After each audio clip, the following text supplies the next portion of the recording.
बिस्मिल्लाहिर्रहमानिर्रहीम। ब्लेंडर 2.9 3.4 ये हम लोग स्टार्ट कर रहे हैं। ये हमारे पास फ्रीवेयर है।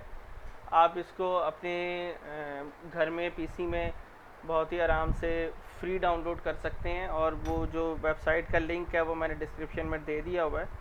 और ये आपके पास वेबसाइट है। आप क्या करेंगे, आप डाउनलोड blender.org यहाँ पर आएंगे, और इसके बाद आप क्या करेंगे, ब्लेंडर 2.934 पे क्लिक करेंगे। देन आपके पास इसका इंस्टॉलर यहाँ पर आ जाएगा, और ये इसके जो वीकली स्ट्रीमिंग और क्लासेस हैं यहाँ पर ऑनलाइन हो रही हैं। अगर कोई इंटरेस्टेड हो यहाँ से देख सकता है। तो इसके अलावा हम लोगों ने कुछ इसके ज़रूरी एड ऑन्स हैं जो कि हमारी मॉडलिंग में स्पीडअप के लिए काम आएंगे। लेकिन उससे पहले मैं आपको बता दूं कि ब्लेंडर हम लोग कर क्यों रहे हैं, और इसके लिए हमारे पास जो सिस्टम रिक्वायरमेंट है वो क्या क्या है। इसमें मिनिमम आपके पास 16 GB रैम होनी चाहिए अगर आपने प्रोफेशनल मॉडलिंग करनी है, और अगर आप सीखना चाह रहे हैं तो 8 GB भी आपके पास काफ़ी है। और आपके पास जो GPU है आपका होना चाहिए मिनिमम 1 GB, तो 1 GB का आपके पास GPU। तो कोशिश मेरी आपको रिकमेंडेड यही है कि आप लोग NVIDIA की तरफ ही जाएंगे। आपने NVIDIA की ही GPU को यूज़ करना है, ठीक है। क्वाड्रो बहुत अच्छी सीरीज़ है उसकी, और क्वाड्रो के साथ साथ आप उसके जी फोर्स को भी यूज़ कर सकते हैं, और जी फोर्स के साथ आप GTX 969 सीरीज़ 750 Ti या फिर क्वाड्रो 2000 FX100 इसको भी आप यूज़ कर सकते हैं। अच्छा, ब्लेंडर के अंदर हम लोग मॉडलिंग भी करते हैं। ये वाहिद एक छोटा सा सॉफ्टवेयर है जिस एक प्लेटफॉर्म पे आपकी सारी चीज़ें आपको अवेलेबल है।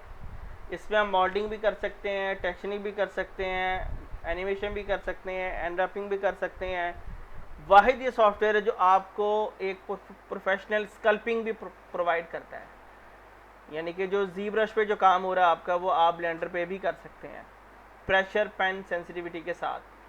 इसके बाद आप इसके अंदर कंपोजिशन भी कर सकते हैं, कंपोजिटिंग भी कर सकते हैं। कंपोजिटिंग मतलब आपके एडोब आफ्टर इफेक्ट का जितना भी काम होता है वो आप इसमें कर सकते हैं। आपने 3D के अंदर एक सीन बनाया है, बजाय इसके कि आपने VFX लगाने के लिए आप उधर लेके जाएं, आप डायरेक्ट यहाँ पे भी कर सकते हैं।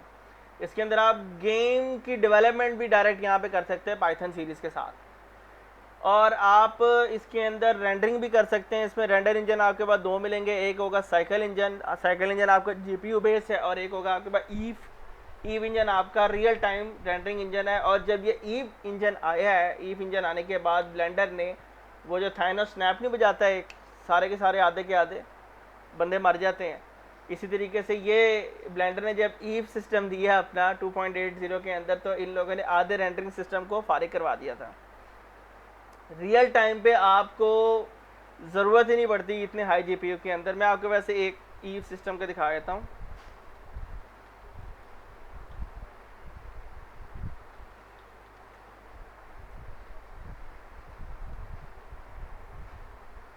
ये आपके पास इसका ब्रेक डाउन है। ये रियल टाइम पे इसकी रेंडरिंग आपको मिल रही है।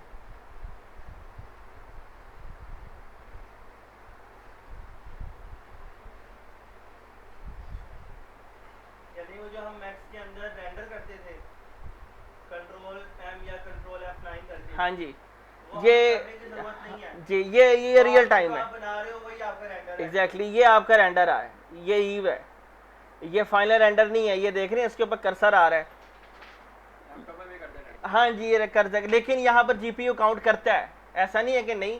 तो जाहिर है वो आपके उतने कैलकुलेशन तो नहीं करेगा, लेकिन काफ़ी हद तक आपका जो है ये रेंडरिंग आपको प्रीव्यू दिखाएगा। ये आपको नज़र आ रहा है इसका ग्लो, और इसका आपका मेटालिक, और ये गोल्ड है। ये भी मैं आपको दिखाऊंगा कि अभी ये शेडिंग में कहाँ पर आता है। तो ये आपका रियल टाइम पे ईव सिस्टम ऐसा है जो इंट्रोड्यूस करवा रहा है। ये दी एक और ईव का रिसेंटली रेंडर है, ब्रेकडाउन में आया एक, ये भी ईव का ही रेंडर है, और ये भी आपके पास ईव रेंडर ही अवेलेबल है। यानी कि ये बहुत पावरफुल है, और आपको कम टाइम के अंदर एक जल्दी रेंडरिंग इंजन प्रोवाइड करता है। बहरहाल हमारे पास जो इसके अंदर सीरीज चलेगी वो होगी मॉडलिंग के बाद हम करेंगे इसके ऊपर UV अनरैपिंग, देन टेक्सचरिंग करेंगे, उसके बाद हमारे पास फाइनल प्रोडक्ट आ जाएगी। और हमारे पास जो सेकंड सॉफ्टवेयर डिस्कस करने के लिए होगा वो होगा सब्सटेंस पेंटर। ओके, तो कुछ ज़रूरी चीज़ें हैं जो कि ब्लेंडर के साथ हम लोग यूज़ करेंगे, और जो हमारे पास मॉडलिंग के जो सॉफ्टवेयर हैं और इसके जो रिकमेंडेड एड ऑन्स हैं वो हम लोग यूज़ करेंगे, जिसको आप लोग प्लगइन्स कह सकते हैं। तो हमारे पास जो फर्स्ट प्लगइन है जिसको आपने डाउनलोड करना है और आपने इंस्टॉल करना है वो है आपके पास मशीन टूल। मशीन टूल के लिए आप क्या करेंगे, इसका जो लिंक है मैंने अपने डिस्क्रिप्शन में दिया हुआ है, आपने मशीन टूल पे आना है और यहाँ पर आके वो मशीन टूल है, आप नेम ऑफ प्राइस है इसको आप कर देंगे 0, या अगर आप डोनेट करना चाहें तो आप इनको कर सकते हैं। तो आप इसे करें आई वांट दिस, और देन यहाँ पे आपने अपना ईमेल एड्रेस डालना है।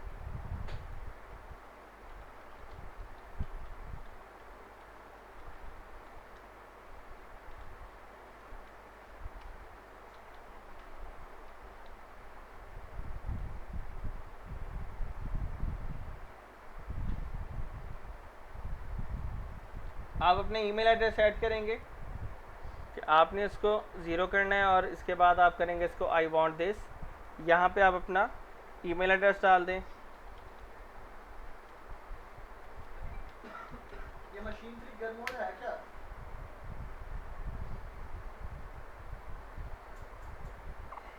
देन आप व्यू कंटेंट में आए। व्यू कंटेंट में आने के बाद आप क्या करेंगे, जो इसका लेटेस्ट है मशीन टूल आपने इसको डाउनलोड कर लेना है। डाउनलोड हो जाएगा यहाँ पर। देन आपने एक और इसका ऐड ऑन है वो आपने इसका इंस्टॉल करना है, वो है आपके पास पावर सेवर। पावर सेवर का भी मैंने लिंक डिस्क्रिप्शन पे ऐड किया हुआ है। पावर सेवर क्या करेगा, आपकी जो फाइल है वो खुद ही ऑटोमेटिक 1-1 मिनट बाद ये सेव करता रहेगा, लेकिन ये रैम के ऊपर लोड नहीं डालता। यानी कि आपने कंट्रोल एस तो करते रहेंगे, लेकिन जब आप कंट्रोल एस नहीं कर रहे होंगे तो फ़ौरन ये रेड हो जाएगा। खैर ये जब आप एक्सपीरियंस करेंगे तभी आपको आइडिया होगा इसका। इसको आप यहाँ पे अगेन 0 ऐड करेंगे, then I want this and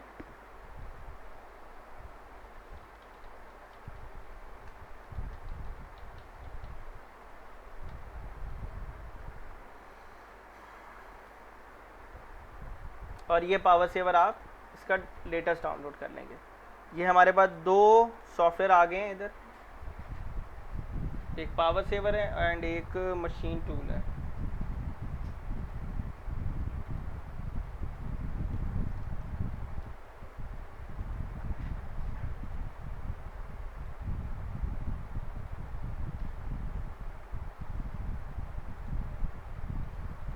तो ये आपके पास 2 जिप फाइलें आ जाएंगी RAR की। यहाँ तक बात समझ में आ गई आपको? अच्छा जी। अब हमने करना क्या है, इसका आप ब्लेंडर ओपन करेंगे। ब्लेंडर ओपन करने के बाद आप जाएंगे एडिट, प्रेफरेंसेस। प्रेफरेंसेस के बाद आपने आना है यहाँ पर एड ऑन्स। ये एड ऑन्स आपको नज़र आ रहे हैं। एड ऑन्स में आने के बाद यहाँ पे लिखा हुआ है इंस्टॉल। आपने इसे करना है इंस्टॉल। इंस्टॉल जब आप कर लेंगे, आप क्या करेंगे, यहाँ पर आपने अपना पाथ डाल देना है।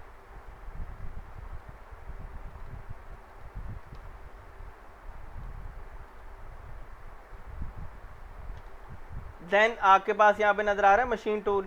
आप इसे मशीन टूल को ऐड ऑन कर देंगे। मेरे पास ऑलरेडी इंस्टॉल्ड है तो ये यहाँ पर आपको दिखा देगा इस जगह पर। यह आपके पास आ गया मशीन टूल। आप इसे एक दफ़ा मैक्सिमाइज़ करें एंड देन यहाँ पर आपने सबसे पहला ये काम करना है कि अपने ये जितने भी टूल्स हैं इनको आपने ऑन कर देना है। इसको कहते हैं पाई मेन्यू। क्या कहते हैं इसको? पाई मेन्यू। पाई मेन्यू के जितने बटन है आपने ऑन कर देने स्मूथ तक, कस्टमाइज को नहीं ऑन करना। और पाई मेन्यू के आपने मोड पाई, सेव पाई, शेडिंग पाई को आपने सारों को ऑन कर देना है टूल पाई के अलावा। सेकंड आपके पास ऑप्शन है पावर सेवर की। मेरे पास ऑलरेडी पावर सेवर हुआ है, लेकिन मैं आपको दिखा देता हूँ कि ये दोबारा कैसे होगा। इंस्टॉल में जाएंगे, अगेन पावर सेवर पे आप डायरेक्ट डबल क्लिक करेंगे और आपने यहाँ पे लिखना पावर, और यहाँ पर आपके पास लिखा देगा पावर सेवर। ये वो 2 प्लगइन हैं और एड ऑन्स हैं जो कि आपको थर्ड पार्टी में मिलेंगे और ये टोटली फ्री हैं। इनके पेड भी हैं, जिसके अंदर जैसे सिम सिटी है, स्कैन सिटी है। स्कैन सिटी में ये है कि 2-2 क्लिक के ऊपर आपका पूरा का पूरा सिटी बन जाता है, ऑप्टिमाइज होता है। आपका ऑटो रिगर है, आप किसी भी 3D ऑब्जेक्ट को उसके अंदर डालेंगे, आपको पूरी की पूरी रिग बना के देगा, एनिमेशन रेडी होगी वो। इसी तरीके से फिर आपके पास जो इसके एडिशनल आपको एड ऑन इसके अंदर ही करना है, जो कि ब्लेंडर खुद से इंस्टॉल में प्रोवाइड कर रहा है, वो है एक लूप टूल, या आपके पास मैश लूप टूल है, ठीक है। एक इसके पास आपके पास है फिल, F2 आप लिख देंगे यहाँ पे मैश F2, तो ये आपके पास आ जाएगा F2 फिल, ठीक है। ये आपने एड ऑन कर देना है। एंड फाइनली आपके पास लूप टूल भी आ गया, और इसके बाद आप कर देंगे रिगिफाई। हम लोगों ने इसके अंदर रिगिफाई को भी ऑन कर देना है। अच्छा, मैश F2 में आपको दिखा देता हूँ क्या है, काम करता है वो। यह भी आपने सिर्फ देखना है कि उसका काम क्या है और सॉफ्टवेयर से कितना बेस्ट चाहिए।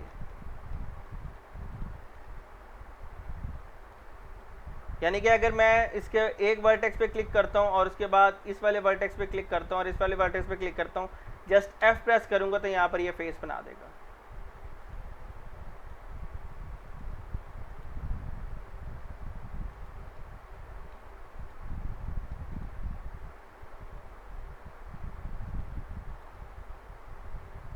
ये सिर्फ F प्रेस करने से। ओके, ये चीज़ समझ में आ गई। आपने एड ऑन को इस तरह इंस्टॉल करना है। सेकंड, आपके ब्लेंडर में हमेशा इस तरह का एक इंटरफेस आ रहा होगा, एक बॉक्स होगा आपके पास, जो कि बाय डिफ़ॉल्ट मैंने अभी आपको दिखाया था कि ये बाय डिफ़ॉल्ट बॉक्स है, ये आपके पास होगा। और जब आप टैब प्रेस करेंगे, अब आपके पास वो जो मैंने मशीन टूल आपको दिखाया है, इसका ये मेन्यू ये ऑन हुआ है। आप टैब प्रेस करके रखेंगे, आपके सामने ये मशीन टूल का मेन्यू ऑन हो जाएगा। अच्छा, अभी आप लोग इस वक्त जिस मॉड में है वो है आपके पास लेआउट। अगर आपने इस ऑब्जेक्ट को एडिट करना है, इसके वर्टेक्स को छेड़ना है, इसके सेगमेंट्स को छेड़ना है और इसके पॉलीगॉन को छेड़ना है, तो आप आएंगे मॉडलिंग में। तो ये अब आप मॉडलिंग मोड में आ गए। जैसे हम मॉडलिंग मोड में आएंगे तो ये देख रहे हैं हर चीज़ को मैं अब टच कर सकता हूँ, इसको मैं पकड़ सकता हूँ। थर्ड इसके अंदर जो मॉड है वो है स्कल्पिंग, यानी कि ये अब आपका ज़ीब्रा शॉन हो गया यहाँ पर कंप्लीट। फोर्थ इसके अंदर है आपके पास यूवी एडिटिंग। हम लोग जो भी काम करेंगे यूवी एडिटिंग का यहाँ पर आ रहा होगा। तो ये यूवी एडिटिंग क्या है? कि अभी हम लोग सिर्फ रास्ता याद कर रहे हैं, यानी कि हम लोग घर से जब स्कूल जा रहे होते हैं तो हमें सिर्फ ये याद करना है कि हमारे घर से निकलते हैं तो इधर दुकान है, इधर मस्जिद है, इधर पुल आ जाएगा और इधर ये चीज़ें हैं। ठीक हो गया। अभी हम लोग स्टेप बाय स्टेप चलेंगे। जब हम मॉडलिंग कर लेंगे, अभी सिर्फ आपका रट्टा चलेगा, बिल्कुल बेसिक है ये। इसके बाद हमारे पास टेक्सचर पेंटिंग है, यानी कि आप डायरेक्ट टेक्सचर को यहाँ पे पेंट कर सकते हैं। देन आगे बाद शेडिंग है। टेक्सचर पेंटिंग का मतलब ये है कि अगर हम यहाँ पे टेक्सचर पेंट करेंगे तो आपको फिर फोटोशॉप की जरूरत नहीं है? नहीं है, सब्सटेंस पेंटर टोटल यहीं पर ही हो जाएगा आपका। ये आपका है, हाँ जी, ये आपके पास आ गया शेडिंग का। अब ये देखिए ब्लेंडर कितना एफिशिएंट है यहाँ पर कि आप डायरेक्टली तौर पे फौरन ही रन टाइम पे मेटालिक का एक जी यहाँ पर शेडर ग्राफ है इनका।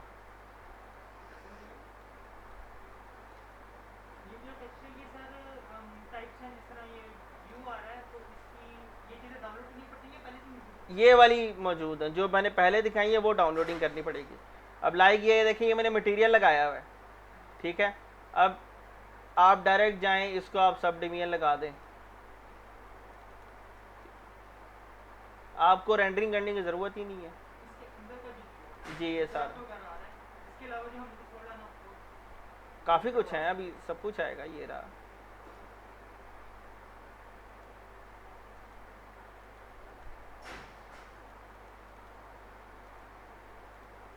ये सारे इसके HDR ग्राफ्स हैं।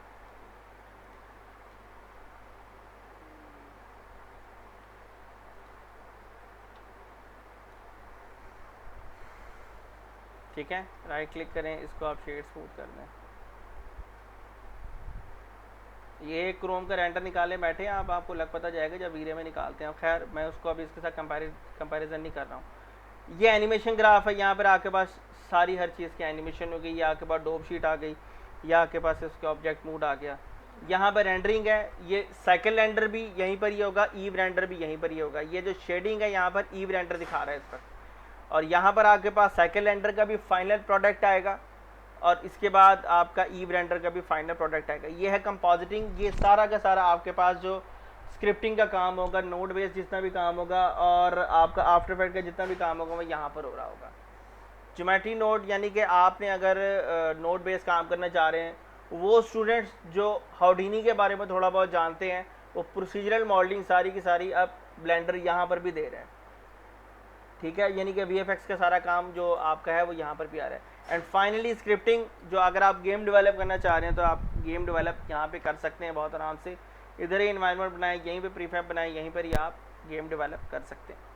तो ये है हमारे पास ब्लेंडर का छोटा सा इंटरफेस। और इसके बाद जो बाय डिफ़ॉल्ट आपको यहाँ पर कैमरा दे रहा है वो है ये एक कैमरा है इसके अंदर। इसको अगर आप 0 प्रेस करेंगे तो आप डायरेक्ट कैमरा व्यू में आ जाएंगे।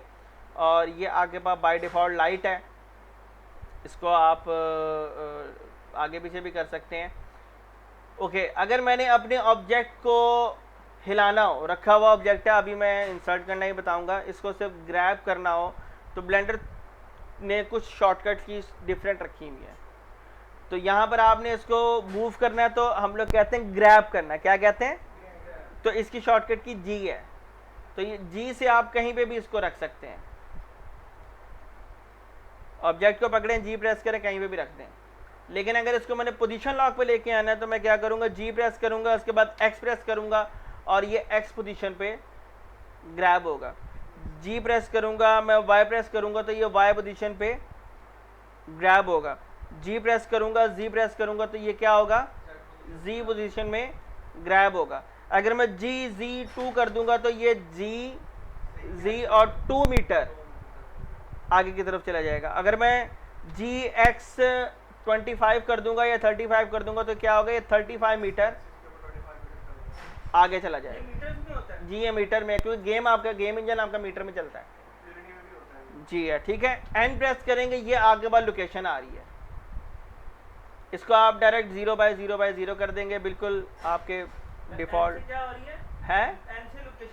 N से आपकी जितनी भी ट्रांसफॉर्मिंग नहीं, आपका जितना भी लेफ्ट हैंड मेन्यू है वो आपका ऑन हो जाएगा। यानी कि क्या, यानी कि अगर मैं मॉडलिंग में हूँ और मैं यहाँ पे N प्रेस करूँगा तो मॉडलिंग का सारा मेरे पास प्रॉपर्टी आ जाएगी। अगर मैं स्कल्पिंग में हूँ, N प्रेस करूँगा तो स्कल्पिंग की सारी प्रॉपर्टी आ जाएगी। अगर मैं UV में हूँ तो N प्रेस करूँगा तो यहाँ पर UV की आ जाएगी और इस एडिटर के अंदर इसकी सारी की सारी प्रॉपर्टीज आ जाएंगी। प्रॉपर्टी को ओपन करने की शॉर्टकट की N है, ठीक है। टॉप प्रॉपर्टीज होती है जी, इसकी हर तरह की अगर आपने प्रॉपर्टी को ऑन करना हो, जो भी हमने टॉप पे रखी होगी प्रॉपर्टी वो खुल जाएगी सारी उस इरा के मुताबिक जो भी है, के अंदर। जी स्पेसिफिक सीन के अंदर है। ओके, ठीक है, ये चीज़ है। वो स्टूडेंट्स जो ऑलरेडी 3D मैक्स या माया या उसके अंदर थे, तो वो कहते हैं कि हमारे पास एक कर्सर होता था यहाँ पर, जिसको हम लोग UCS आइकॉन कहते हैं, तो वो गिज्मो में आ जाएं। गिज्मो में आने के बाद मूव टूल है, आप मूव टूल भी यहाँ से लेके आ सकते हैं वापस। और यहीं पर ही आगे बाद रोटेशन टूल है, आप रोटेशन टूल को भी यहाँ पे लेके आ सकते हैं। शॉर्टकट की है, अभी आहिस्ता आहिस्ता बताऊँगा मैं आपको। इसके बाद जो फाइनल है वो है स्केल, और आप स्केल को भी यहाँ से लेके आ सकते हैं, लेकिन ज़्यादातर हम लोग G को और यूज़ करते हैं। अच्छा, S से स्केल है, S प्रेस करेंगे आपका ऑब्जेक्ट स्केल में जाएगा। एग्जैक्टली वही है, S X तो आपका X एक्सिस में जाएगा, Y करेंगे तो Y में जाएगा, Z करेंगे तो Z में आ जाएगा। इसी तरीके से अगर आपने रोटेट करना है तो आपका R है रोटेट, तो ये आपका रोटेट R में हो जाएगा। R Z R X R Y ये वैसे ही चलेगा। जी, X Y Z आपकी एक्सिस ही है, ठीक है।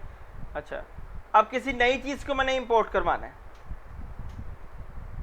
तो एक तो आपके पास जो प्रोसेस है वो है शिफ्ट A।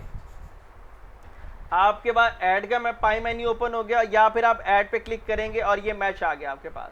तो फर्स्ट आपके पास है क्वार्ट्ज स्फीयर, ठीक है। तो अगर आप इसको यहाँ पे क्लिक करेंगे तो ये आपके पास क्वार्ट्ज स्फीयर आ जाएगा। देन आगे पास दोबारा ऐड क्लिक करें, मैच में जाएं और यहाँ पर लिखा प्लेन, ये आपके पास प्लेन आ जाएगा। शिफ्ट A प्रेस कर रहा हूँ मैं क्योंकि मैं शॉर्टकट यूज़ करूँगा। देन मेरे पास क्यूब आ जाएगा वापस, इसको मैंने G प्रेस करके साइड पे कर दिया। दोबारा मैं शिफ्ट A प्रेस कर रहा हूँ, देन मैच में गया, इसके बाद मैंने सर्कल पे क्लिक किया तो मेरे पास सर्कल आ गया यहाँ पर 2D में, ठीक है। अच्छा, एक चीज़ जो चीज़ मैं क्लिक कर रहा हूँ मेरे पास यहाँ पे इसकी प्रॉपर्टी भी आ रही है और ये वन टाइम ही ओपन होगी, उसके बाद नहीं ओपन होगी जब आपने इसकी सिलेक्शन फाइनल कर ली। यानी कि क्या, यानी कि ये शिफ्ट ए मैंने प्रेस किया और दोबारा अगर मैं यहाँ पे यूवी स्फीयर पे आता हूँ तो यहाँ पे मेरे पास यूवी स्फीयर की जितनी भी प्रॉपर्टी है वो यहाँ पर आ रही है नज़र। यानी कि अगर मैंने इसके सेगमेंट्स कितने रखने हैं, इसके रिंग्स कितने रखने हैं, मैंने इसके पास मैंने रेडियस कितना रखना है, मैंने बाहर क्लिक किया, अब इसकी जो प्रॉपर्टी है नहीं ओपन होगी। ये ब्लेंडर के अंदर एक छोटा सा अनॉइंग करने वाला एक प्रोसेस है, लेकिन ज़्यादातर जो ब्लेंडर कम्युनिटी है वो ये कहती है कि एक जो डिश है या कोई भी ऑब्जेक्ट है जब वो यूज़र अपने पास ले आता है तो उसने सबसे पहले मॉडलिंग ही करनी होती है, तो वहाँ पर आपके पास साइज़ इतना मैटर नहीं करता, फिर मतलब स्टार्ट ही के अंदर वो इतना कर लेता है। अच्छा, एक ये आपके पास है यूवी स्फीयर और ये वाला है क्वार्ट्ज स्फीयर, इसमें दोनों में डिफरेंस है। वो ये है कि आप यहाँ पे क्लिक करें और इसका वाई फ्रेम चेक करें, ये क्वाड्रीफाई बेस में है और ये आपके पास क्वाड बेस में है। यानी कि ये आप समझ लें कि ये जो आपके पास ऑब्जेक्ट आया है ये एक बॉक्स का डेफॉर्मेशन फॉर्म है। ये द बेस्ट वे है जब आप स्कल्पिंग करते हैं ना, तो अगर आपने किसी का स्कल्पचर बनाना हो, किसी का चेहरा बनाना हो, तो हम लोगों को पास ये वाला स्फीयर हमें ज़्यादा रिक्वायर्ड होता है। हमारे पास ज़्यादा शायद आ जाता है काम करने के लिए। आप जब देखें हम किसी चीज़ को कहीं बाउंड नहीं कर सकते हैं। अभी सीन ये होता है कि आप जब किसी भी मॉडल को यूज़ कर रहे होते हैं ना, जैसे लास्ट टाइम सरफदान कह रहे थे कि हम बॉक्स से चीज़ निकाल लेते हैं, बड़े बड़े ऐसे हैं जो सप्लाइन से भी चीज़ निकाल लेते हैं, मैं भी सप्लाइन मॉडलिंग करता हूँ, ठीक है। ये डिपेंड करता है कि आपने किस चीज़ को किस प्रैक्टिस पर आपकी है, कि आपकी प्रैक्टिस किस पर है। बड़े बड़े ऐसे लोग भी हैं जो बुलियन के ऊपर अच्छा काम कर जाते हैं, तो इसलिए ना आपके पास जो मेन इस पर फोकस होना चाहिए कि अभी आपने टूल को पहले समझना है सारा, आपने इसकी एक एक चीज़ याद करनी है, कौन सी ऑप्शन कहाँ पड़ी है, कैसे पड़ी है, क्या करना है, क्या नहीं हो सकता। मैंने आप लोगों को वो प्लगइन दिए हैं जो फॉर एवर है, ब्लेंडर के साथ इनका फॉर एवर है कि हमारा आपके साथ एग्रीमेंट। ये ऐसा नहीं है कि ब्लेंडर कल को वो प्लगइन करप्ट हो गया तो ये ब्लेंडर पे नहीं चलेगा, नहीं ऐसा नहीं है। मैं उनके बगैर भी आपको तरीका सिखा दूंगा, लेकिन इसमें इधर है कि आपकी मॉडलिंग जो है स्पीड अप हो जाएगी, जल्दी हो जाएगा आपका काम और फ़र्क पड़ता है। शिफ्ट ए एंड देन मैं यहाँ पर आइसोस्फीयर जाहिर है ये टायरा बेस है, तो यहाँ पर अगर आप देखेंगे तो इसकी मैं सब डिवीजन इसको बढ़ाऊँगा तो ये ट्रायंगल से मिलके बना हुआ है। शिफ्ट ए देन मैश पे मैं क्लिक किया और देन मेरे पास सिलेंडर है, ये आप लोगों को दोस्त। शिफ्ट ए देन मैंने मैश पे क्लिक किया, कोन है, ये हमारे पास कोन आ गई। शिफ्ट ए एंड टॉरस,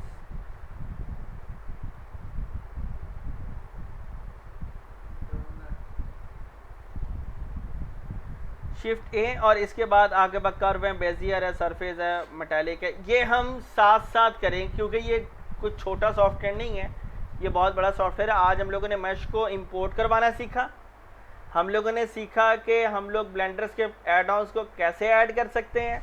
उसके बाद हम लोगों ने सीखा कि मूव का शॉर्टकट की क्या होता है, रोटेशन का शॉर्टकट की क्या होता है, और उसके बाद स्केल का शॉर्टकट की क्या होता है और स्केल को हम लोग कैसे करवाते हैं। फिर हमने इन्हीं तीनों चीज़ों के अंदर देखा कि एक्सिस के अंदर हम लोग किसी चीज़ को कैसे परफॉर्म कर सकते हैं, यानी कि X axis, Y axis, Z axis के अंदर किस तरीके से कर सकते हैं उसको हम लोग परफॉर्म, या उसको हम ग्रैब करवा सकते हैं। फिर हमने ये चीज़ सीखी कि हम लोग किसी भी ऑब्जेक्ट को स्पेसिफिक स्केल यूनिट के अंदर आगे और पीछे कैसे हम भेज सकते हैं। फिर हमने देखा कि ब्लेंडर का पूरा इंटरफेस कैसा होता है। तो ये हमने 4-5 चीज़ें आज हमने बिल्कुल बेसिक और बिगिनर लेवल पे देखी। इंशाल्लाह परसों हमारा जो लेक्चर होगा वो होगा कि ब्लेंडर के अंदर मॉडलिंग की किस तरह जाती है और बॉक्स मॉडलिंग कैसे की जाती है।